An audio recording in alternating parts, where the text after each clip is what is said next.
امیر المومنین حضرت علی بن ابی طالب کرم اللہ وجہہ پرانے بوسیدہ کپڑے پہنے شکستہ و خستہ حال بیٹھے تھے اور ذکر و تسبیح میں مشغول تھے کہ اچانک ایک غلام آیا جس کا نام ابو مریم تھا۔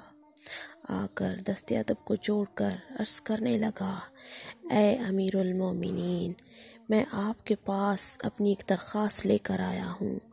حضرت علی رضی اللہ تعالی عنہ نے پوچھا کہ اے ابو مریم، تمہاری کیا درخواست ہے؟ تم کیا چاہتے ہو؟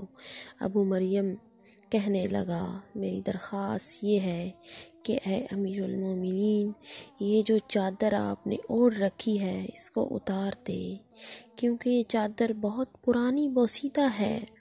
حضرت علی بن ابی طالب کرم اللہ وجہہ نے چادر کا ایک کونا پکڑا اور اپنی آنکھوں پر رکھ کر ساروں قطار رونے لگے۔ ابو مریم شرمسار ہو گیا، کہنے لگا، اے امیر المومنین، اگر مجھے پتہ ہوتا کہ آپ کو میری اس بات سے اتنی تکلیف ہوگی تو میں کبھی بھی آپ کو چادر اتارنے کا نہ بولتا۔ جب امیر المومنین کے آنسو ذرا تھمے تو آنسو پوچھتے ہوئے فرمایا، اے ابو مریم، اس چادر سے میری محبت روز بروز بڑھتی جا رہی ہے۔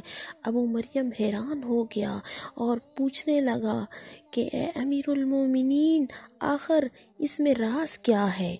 تو حضرت علی کرم اللہ وجہہ دوبارہ رونے لگے، یہاں تک کہ روتے روتے آپ کا سینے مبارک سے گونجدار آواز آنے لگی اور حضرت علی کرم اللہ وجہہ کہنے لگے کہ اے ابو مریم، مجھے یہ چادر میرے خلیل، میرے حبیب نے دی تھی۔